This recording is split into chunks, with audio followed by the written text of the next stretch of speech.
Hey everyone, Noam here. In case you missed it, Unpacking Israeli History is coming to Chicago on June 8th for our first ever live show, and I am so thrilled to finally announce our very special guest, and it is Dr. Michael Oren, best-selling author, historian, and politician, and his book on the Six-Day War in 1967 was so important. It has inspired me, it has educated me. I have learned so much from it, and I'm so excited to talk to him about that book and about Israeli history in general. We will be unpacking some of the most pressing questions around Israeli history, around Israeli identity and the future together on stage live. Tell your friends, tell your family, tell everyone you know. I want to see you all there. Grab your tickets now with the link in the show notes, or just go straight to Ticketmaster.com. Just search Unpacking Israeli History.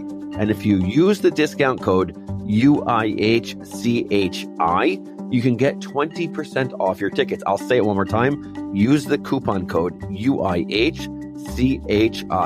And if you're not in Chicago, don't you worry. We got you. We're visiting a few other cities this year, so stay tuned. Chicago, Yalla. Let's do this. What these blue boxes did was they gave Jews in the diaspora a sense of ownership over the land. Like, how better to cultivate a feeling of investment in something than with actual real estate investment? From Unpacked, this is Jewish History Nerds, the podcast where we nerd out on awesome stories in Jewish history. I'm Yael Steiner. And I'm Jonathan Schwab.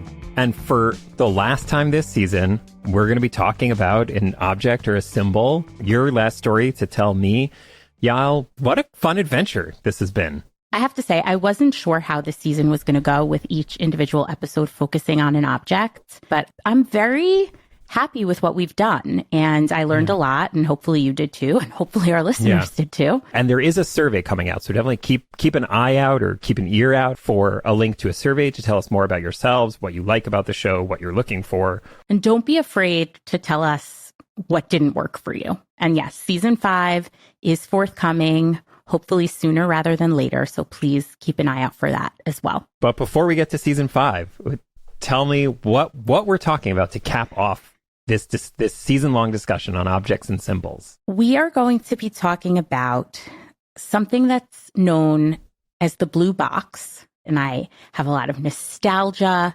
associated with this item. And what I did not realize at all is that it is tied to some highly controversial policies. That it is not just the heartwarming relic of my childhood that I thought it was. Mm-hmm. It is definitely a truly important object in the history of modern Jewish life. Blue box, what are we talking about? Okay, so I actually have props.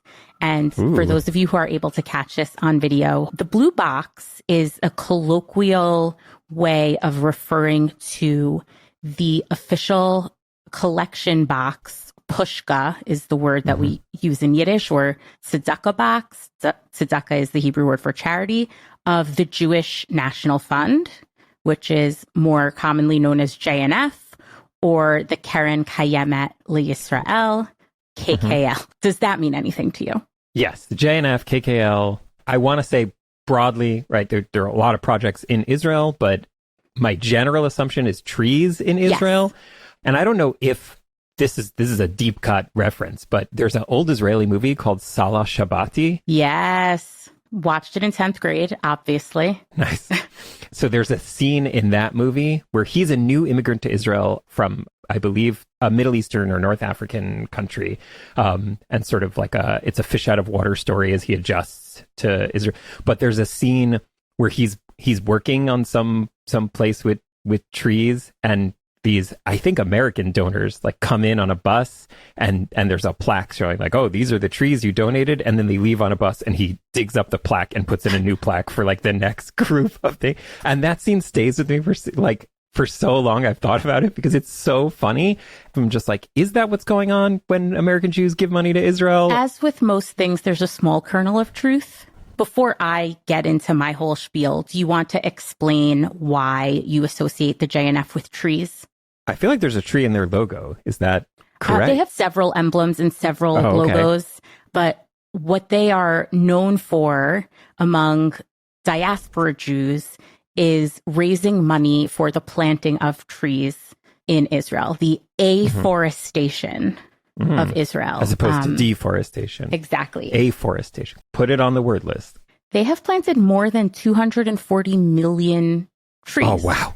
When you said 240, I thought you were going to say 240,000. And I was like, oh, that seems a little low. I would have thought it's higher. But 240 million is an extremely high number of trees. Yeah. In my Jewish day school growing up, every year around Tu Bishvat, which is the holiday for the trees. It's really the new year for the trees on the Jewish calendar in order to celebrate trees in general, but particularly trees in the land of Israel. We would raise money for the JNF. We would be encouraged to each bring in $1 multiple times, but in $1 increments, because $1 would buy you a tree. And when it buys you a tree, it means that someone somewhere in Israel is planting a tree in your name that you have sponsored, and you are helping with the afforestation of the land of Israel by bringing in this $1. And at least in my elementary school, and from my research on this topic, I found out that this is common in Hebrew schools and community centers all over the world. We had a, sort of construction paper tree trunk on the wall in the lobby of the school. And if you brought in $1, you got a little green construction paper leaf that you could write your name on. And you'd, be able to stick your leaf on the tree that the school was symbolically building over the season of Tu Bishvat. It's very possible that I always forgot to bring in the $1. I'll say that I remember a lot of these JNF pushkas at the counter in every kosher pizza store I went to growing up. I was like, oh, whatever your leftover change for the $1 probably that or 75 cents that a slice of pizza cost back in the day. Back in the olden times. You could put your quarter. See, for our younger listeners, there was once something called cash, and you would pay for an item, but sometimes you paid more than you needed, and they would give you back some of the remaining. It's a very strange concept. You can listen to our episode on Judea Capta coins to learn more about. What I will say is that I learned this week from visiting the JNF website that there is now a virtual blue box, and you can donate money to the JNF online. You no longer need this blue box that I'm showing Schwab. You have one, yeah. I have two, actually. I have one that I ordered by mail recently from the Jewish National Fund and that they sent me for free. Nice. And I have one that I found in my parents' house. I think it belonged to my great-grandmother, Peppy Braun, wonderful, wonderful woman, very, very Zionistic and very involved in a lot of Zionist causes. And I do think that this somewhat rusty Jewish National Fund box. While you're doing props, do you have a coin? Because they probably make the most incredibly satisfying sound when you I have put a lot of coins. Them. As we talked about on the Judea Capta episode, I literally have a giant bag of coins next to me. I have a dime and 4 pennies. I don't know if it's enough to buy a tree, but we're going to go for it.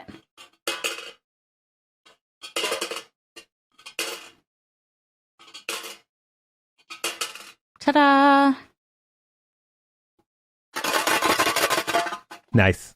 The JNF is a great organization and has funded a lot of really important projects in the land of Israel. But there's controversy in the year 2025 about what it does and how it does it. Okay. I'm really curious. So the reason why we're focusing actually on the box itself, which has come to colloquially be known as the blue box, is because in 20th century, certainly in the United States, but really everywhere in the diaspora where there was an active Jewish community, these JNF tin boxes were ubiquitous in the homes of Zionist Jews. Almost every Jewish home had one of these boxes. They were mostly tin for the vast majority of the century, though there were some that were cardboard. You would receive them in the mail flattened out, and then you would sort of fold them up and turn them into a box. Some of them were cylindrical, most of them were rectangular, but they were almost exclusively blue. blue and white, and they took different shapes and had different graphics on them over the course of time. I'm pretty sure I know exactly where it was. The tzedakah boxes sit and where this one, which I think like in my head as you're describing it. Yeah. So I actually, even before we thought about doing an episode on this, the JNF pushka was sort of re-brought into my mind by my friend Jessica, who had her grandmother's blue box in her apartment. And I thought, oh, that's so nice and heartwarming. And I should really find one that belonged to someone in my family and bring it to my apartment. So I did that. And that is why I have the one that I showed you that is light blue and rusty. And I keep it next to my Shabbos candles. And I find it to be something that ties me to prior generations. But it's purely decorative at this point. Like this object, which like is designed for a very clear, specific purpose, now has, I don't know, like we've discussed many times, like has evolved into a symbol and is no longer about the purpose that it was used for. So I'm going to take a step back and give you a little bit of a sense of how this started, how the JNF started, and then we'll move forward. Also how it ties to the trees, which is the money that was raised from these boxes was used for the afforestation of the land of Israel. So the Jewish National Fund was founded in 1901 at the Fifth Zionist Congress. It was given the Hebrew name Keren Kayemet LeYisrael, which is a biblical reference to the everlasting nature of the land of Israel. So it's not a direct translation. It means the eternal foundation for Israel, which I find interesting when you think about how the official name it's given, not in Hebrew, is Jewish National Fund, which specifically mentions Judaism and not Israel. So already in its founding, there's this inextricable link between the Jewish nation and the land of Israel. And this title, if it's 1901, is like Israel as a state doesn't exist. Like Correct. Israel is like, a stand-in for the Jewish people, but not yet clear that there would be a Jewish national home. Israel as a state was not something that was close to being a reality at that point in time. Yeah. So the person who founded the Jewish National Fund, Herman Shapira, he claims to have had a tin box in his home from sometime in the 1890s that he used to collect loose change to donate to Zionist causes. So the JNF sort of says that's one of the origin myths of the blue box. But in 1902, a bank manager from Galicia in Poland wrote a letter to the editor of the Zionist newspaper Die Welt, which was the Zionist newspaper founded by Herzl. And he wrote a letter to the editor suggesting that every Jewish home should have a charity box in it hanging on the wall that is used to collect funds for the founding of a Jewish state. My only criticism of that is hanging on the wall. A lot of people put it next to Shabbat candles, right? Like, if you look at my prop, it has a hole in it. Right, it has that a hole. You can use to hang on a nail in the wall. That's so interesting because my association with a tzedakah box is like you wouldn't put it on a wall, especially because in a synagogue environment you want to carry it around. But you also don't want people to be able to walk off with it. That is true. So yeah, I could see both sides of the coin, no pun intended. They were mailing these tin boxes out to like every Jew they could find. Every Jewish home. So after that letter to the editor, the JNF decided, oh, this is a good idea. We should brand this, so to speak, and we should encourage this. And so it is encouraged in the first few decades of the century. And then starting really in the 1920s, these were sort of universalized, where a large number were produced in Germany and they were sent all over the world, as opposed to prior to the 1920s, where each community would design its own. It was designed to instill into the community this notion that we can build a Jewish state dime by dime. That was the ethos, dime by dime. And that is very, I think, like appealing. And there is something to that of just like, this is a monumental national project, but in your home, little by little, it's something that even kids can contribute to, and like everyone is part of it, you know, no matter where you are in the world. Yeah. You are hitting on something really important, which is that it's designed to appeal to everyone regardless of their economic status, regardless of their age. These were pushed very heavily towards children. Right. And it's like the barrier to entry is incredibly low. It doesn't involve any prior knowledge. It doesn't involve education. Like there's very few ways to get this ritual wrong, you know, and like it's not, I don't know, it's something that everyone can easily do and feel satisfied with. Correct. Well, a British child who grew up mid-century recalls that it was instilled into him in Hebrew school that for just 6 pence, he could be the sponsor of a tree being planted in Israel. And not only were you contributing to the growth of the nation, you were contributing on a physical level. You were planting actual roots in the ground of the Holy Land. And what's so important about that is that the Jewish National Fund really exists at the nexus of real estate and spirit. Ooh. Is that their tagline? That is very much not their tagline, but everything that they have tried to accomplish up until this point is inextricably tied physical land. They have planted hundreds of millions of trees. They have sponsored over 1,000 parks. They participate in the upkeep of certain land in Israel from an environmental perspective. This particular organization within the larger Zionist organization is the real estate arm of the future Jewish state. It sounds like they should be very uncontroversial, right? I don't know. Have you heard about this concept of land being controversial? Yeah. In Israel? But like the environmentalism, I don't know. It sounds like it should have like an easily broad appeal, as opposed to there's no like militant aspect to it. It's not tied to a religious character of the land of Israel. The non-militaristic aspect is what I was about to get to, which is that the first mandate of the Jewish National Fund, which started under the Ottomans, not under the British mandate. Right. This is 1901. Yeah. Was to purchase land in Palestine. At that time, Ottoman Palestine.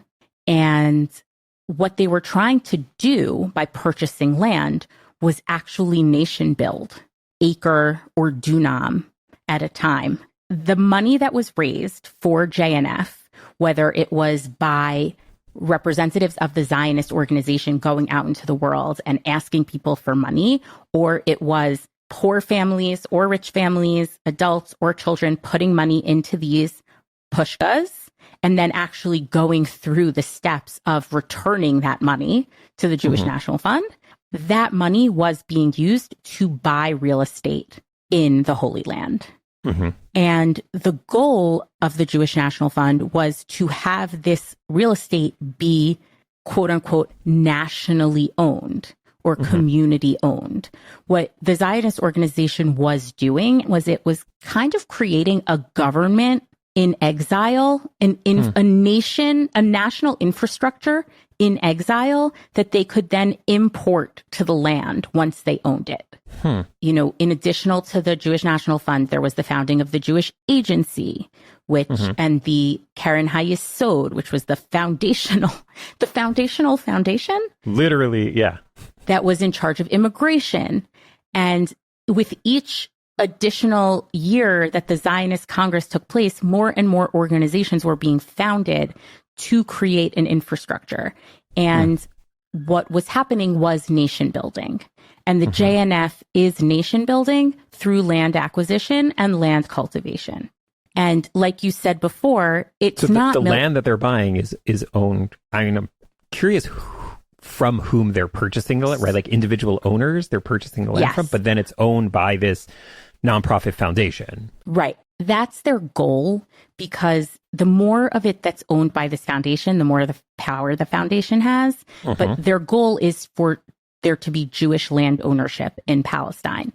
So to the extent that rich Jews from around the world were going on their own to buy land in Palestine, they liked that because it meant that more of the Holy Land was Jewish owned. But ultimately their goal was to convince these Jewish landowners to essentially donate their land to the Jewish National Fund by saying, hey, we are buying land here to build a state. The more land we acquire, and legally acquire, they are buying this land, sometimes at well above market prices, which on the one hand sounds very fair or more than fair. And on the other hand, there are people who now, a century later, will say, well, it was essentially duress, that you were offering them so much money. How could they not take it? Okay. Which, but they were buying it from a whole host of different sources. A lot of the people they were buying the land from were quote unquote absentee landowners, people who lived in Syria and other parts of the Middle East, who on paper were the owners of this land, but who were not dwelling in it and were not using it for any function. So that was the initial mandate of the group. And a big way that they raised money was through these blue boxes. And what these blue boxes did was they gave Jews in the diaspora a sense of ownership over the land. Like, how better to cultivate a feeling of investment in something than with actual real estate investment? Yeah. And that actually was the case, that like a lot of the money was coming from these like small familial millions of dollars boxes. Millions. Wow. By like somewhat cynical, I don't know, take on like Jewish nonprofit fundraising is that sometimes, everyone's encouraged to give their $18 or whatever, but like then there's some mega donor who's giving their, multi-million-dollar gift, and it so dwarfs any individual gift that like those individual gifts are more symbolic than actually very important. That certainly ends up being true once the organization has been in being for multiple decades. But there really was a tremendous amount of money donated from these boxes. Wow. And that changed over time, both in a positive direction and negative direction. You sort of have this interesting time in the late 30s with the German Jewish community. There certainly was an uptick in donations from German Jews in the 30s because there was this sense of foreboding of, I'm going to need to get out of here and I'm going to need somewhere to go. And then, of course, you have the war years when the Eastern European Jewish community was giving a lot less because they were on the run or enslaved or in camps, and certainly not in a position to make these donations. Yeah. And then the communities outside of Europe were also more motivated to more speedily develop the land of Israel. So it's interesting to see geopolitically how the fundraising totals change over time. You can see all of like JNF publishes all of this? Or? There has been a lot of academic work done on the history of the Jewish National Fund.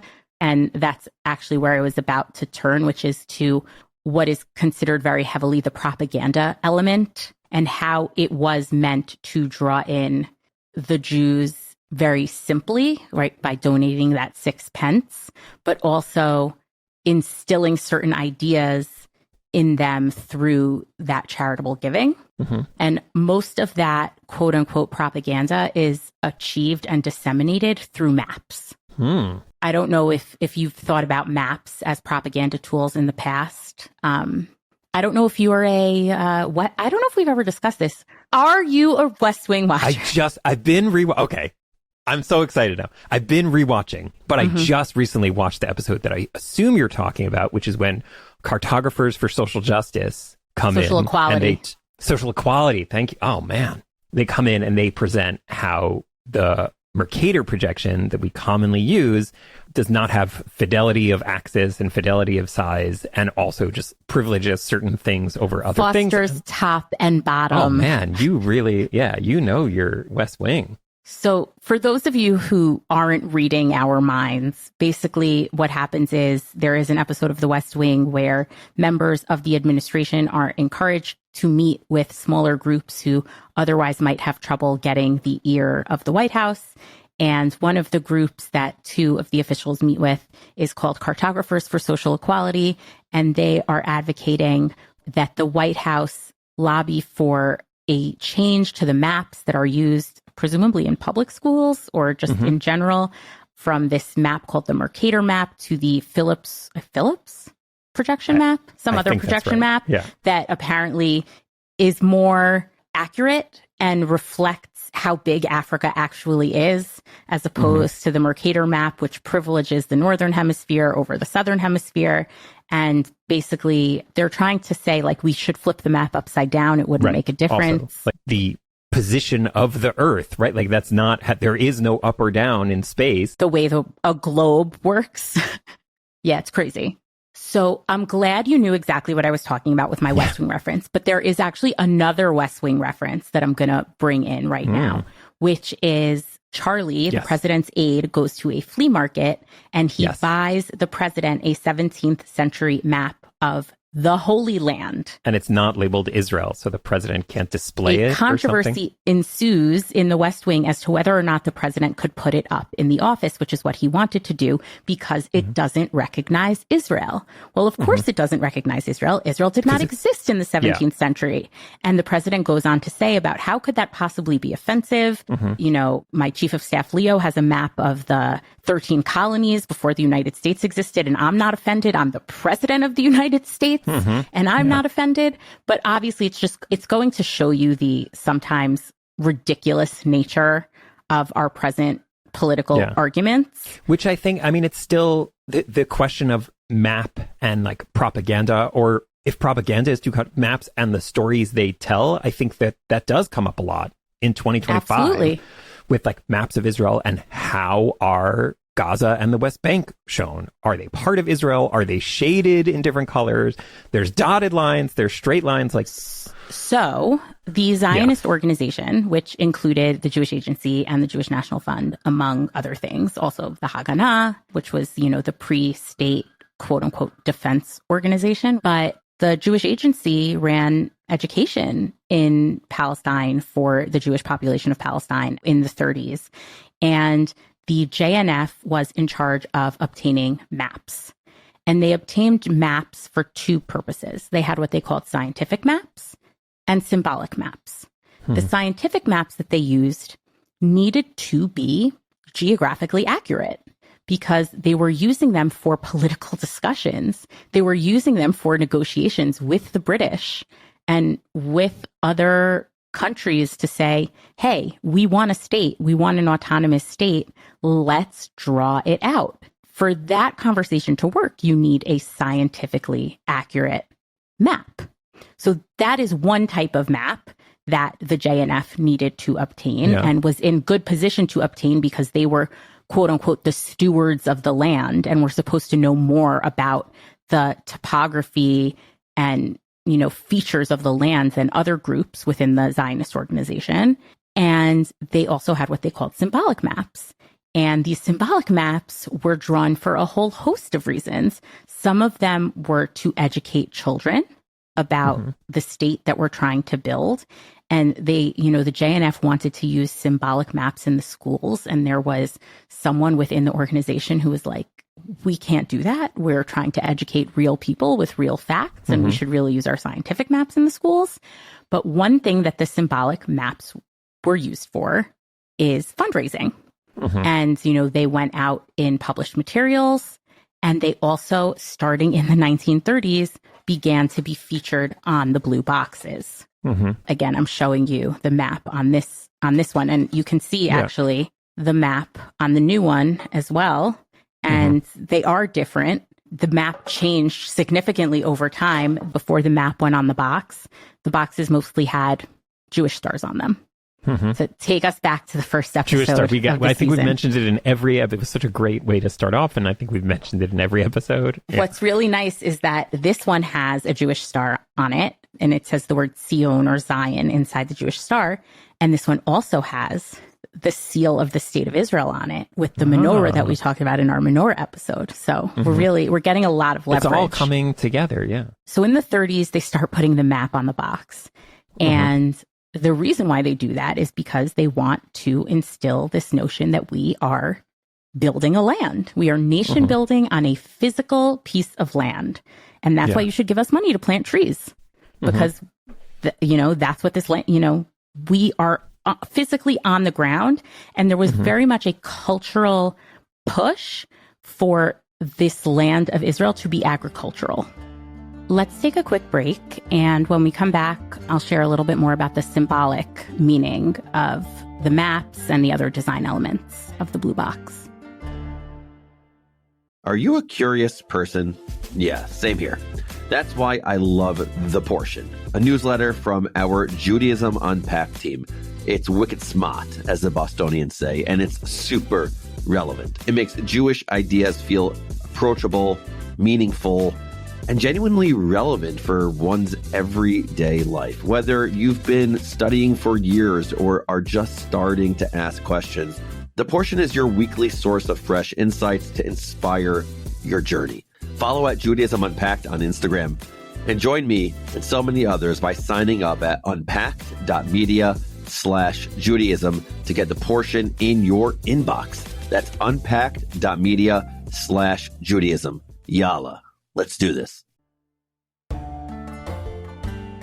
So when the JNF did start buying up land, they founded kibbutzim, which are these socialist living communities where everything that's grown or produced in the community belongs to the community as a whole.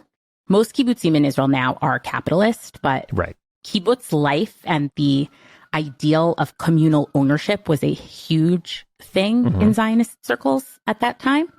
And JNF particularly pushed kibbutzim because they, again, were all about this communal ownership. They didn't want the Rothschilds owning individual pieces of land. They wanted the Rothschilds to give the JNF money so that the JNF could buy land. And I see how that could be appealing also to the average Jewish family. Like, you're part then of the community almost in some way. You have a stake in it. Yeah. And for Eastern European Jews who up until the late 19th century often were not allowed to own land, were not allowed to live within cities, were not allowed to have certain professions, this was very attractive because they were really part and parcel of both the real property land and the actual social communal fabric of the land. But in addition to kibbutzim, because I think even the JNF was able to acknowledge that not everybody could live in a socialist utopia, they also founded these farming communities called moshavim, which exist until this day. A moshav is also an agricultural community, but there are individual farmers who own their individual farms and earn a living from the farming of their own individual pieces of land within the moshav. So the JNF started out really building kibbutzim and moshavim. So they needed the scientific maps to buy the land for these kibbutzim and to keep track of how many acres were being tilled and what was going on. And the symbolic maps, they started putting on the blue boxes, as their critics would say, as propaganda. And these maps gave donors or diaspora Jews, most of whom had these boxes, a sense of what the JNF is doing. So over the years, the maps on the boxes changed forms. During some decades and some years, they highlighted, you mentioned before, shading and labeling as being an important part of maps. So the JNF very much highlighted what they were doing and the land that they owned above other things. So some would argue that when they did that on certain maps and they were ignoring large tracts of land that were inhabited by Arabs, that they were doing that to symbolically disenfranchise these Arabs. But what the JNF argued was that we're just doing that because our donors in the United States don't know about these Arabs, don't care about what they're doing on land that the JNF isn't buying. And we want to highlight as the JNF, when you give us this money, this is what we are buying. And therefore, we are highlighting what we have bought so far. Again, over time, once the state was established, as borders changed, if you look at the new box that I received from the JNF in the mail, it does not have any indication of different parts of the land having different political statuses. It's all one shade of blue. Yeah, you can't see Gaza, you can't see the West Bank, you can't see Jerusalem called out. Right. And I'm assuming that that was a very deliberate choice. Yeah. The one that I have from my family actually does indicate the West Bank. I tried very hard to pinpoint a year at which this box would have been manufactured. Through my detective work, I figured out it has to be post 1955 because it has the address of the Jewish National Fund on it as 42 East 69th Street. And that headquarters was opened in 1955. Ooh, that's great detective work. I watch a lot of Law and Order. But I was really curious to know post 55 if it's pre 67 or post 67. And while there are dozens of these boxes for sale on eBay from every different time period, most of them just say mid-century. Which is in itself also so interesting that this is an object now that has some value that you can buy. I saw one for sale for $297. And I'm sure that's not the most expensive one. It's not like they put out a new one every year and you got to get like the latest model. It's not the holiday Hess truck where it's like, what are they going to make this year? The pushka lights up. And it sings the Hess truck song. Yeah. Actually, there have been songs written about this blue box, folk songs that children sing in school. Of course there are. We would say this is Americana. Like, this is Judaica, but it's not Judaica in the sense that we mean like a religious implement. Basically, the maps that were chosen over time on these boxes were chosen certainly deliberately. And I wish I knew if this was pre-67 or post-67, but I honestly don't. I do know that it was made in the USA as opposed to this one, the new one, which was made in China. Of course. So also something to note here is there is Yiddish, but it says "Make the wilderness bloom," which is a message also that's like I feel like that's like a classic, like making the desert bloom, bringing flowers to the Negev. Yeah. So when that began to happen, actually, was in the 30s. The JNF also chose where to invest its funds and where to buy land based on what was going on politically. And in 1937, the Peel Commission presented a partition plan of Palestine that was really very, very significantly majority Arab state and a very small Jewish state. And that partition plan didn't go anywhere, really. But what the leaders of the JNF realized was that the borders of that map were very much tied to areas where the JNF had purchased land. And they realized that if a future partition map was going to be drawn, they needed to buy land in other places if that was going to be an influential factor. And that's actually when they started buying up the Negev. And then they went even further south to Eilat, I think after 48. And then, they started including the Golan post 67. But in the 30s, one of the maps that they had on a box did not include Transjordan. Previous to that, there was no border. It wasn't clear. Just like this. Okay. But the initial Zionist vision was that the Jewish state would include Transjordan. And there was a design. Which these days, for those who aren't from it, these days is just called Jordan. Or the east bank of the Jordan River. Exactly. But that's not, like we refer to the West Bank as the West Bank, but nobody ever talks about the East Bank. The East Bank, which is just Jordan. So there was a map that sort of ran off the side of the front of the box and continued onto the side. And Transjordan was sort of on the side. And the revisionist Zionists, led by Jabotinsky, also a callback to a further episode, we talked about Jabotinsky being an advocate for territorial maximalism. Yes. He wanted like one big state and for multiple ethnicities and religions. And So they reached out to the JNF and said, does this new map on your box mean that you have given up on trying to acquire Transjordan for the Jewish state? And a letter went back from headquarters to the revisionist Zionists saying, of course not. That's not what this means. That would be silly. But it does go to show you that even people who were significantly important in the Zionist movement looked to these maps as political indications as to what was going on. Which makes sense. Like if this is something that's going out to, every single Jewish home, then what's put on it as the representation of the Jewish nation is extremely important. And like the tiny questions of where borders are or what's highlighted is really, really important. So there are two things I want to make sure to hit. So I don't want anyone to come to us and say, you didn't talk about any of the things that the JNF does wrong or that people say they do wrong. Because so we are going to get to them, but we are extremely limited by time. And if you want to talk to me personally about the politics of the JNF, I am happy to talk to you. Please send us an email.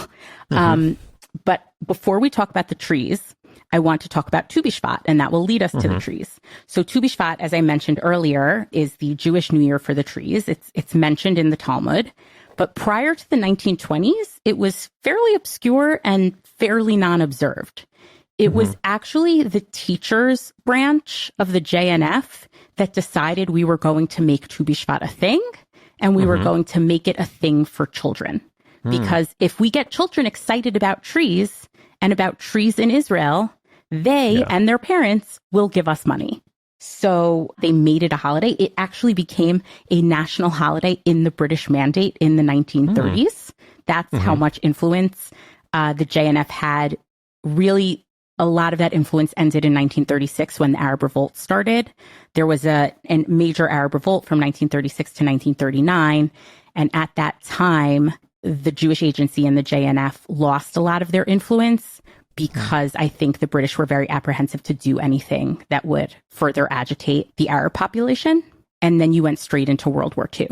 So you had both the element of the British being at war and the Jews being persecuted. And I don't know that official policy was really muddled at that time. What did happen was a white paper was issued in 1939 that limited Jewish immigration to Palestine to 75,000 people over the next 5 years.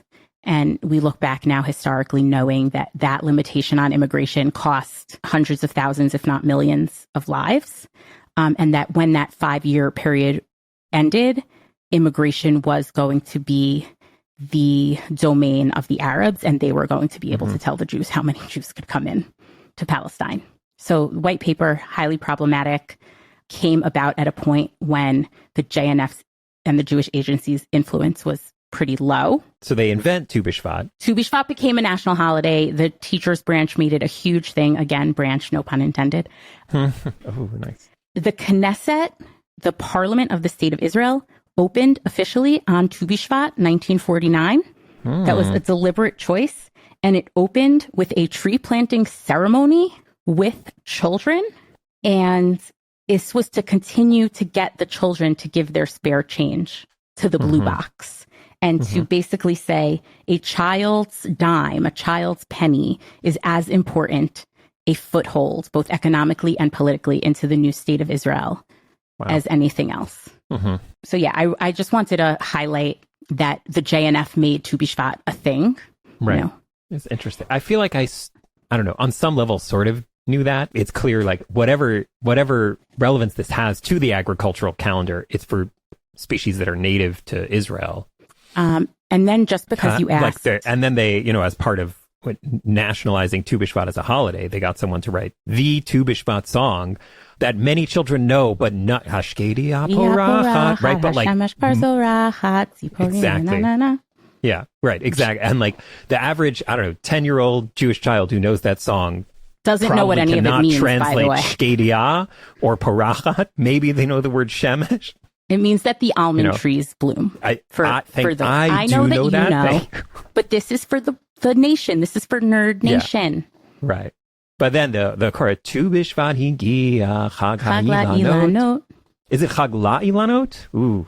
Oh, I don't know. I trust you much more on song lyrics. I don't know. I have no idea. It could be HaIlanot. I truly don't know. We have been talking for a while, and there's so much here, and we also have to wrap up because this is our season finale. There is controversy about the types of trees that JNF sometimes plants, depending on where they plant them. They plant a lot of evergreens, which are not native to the land in most places.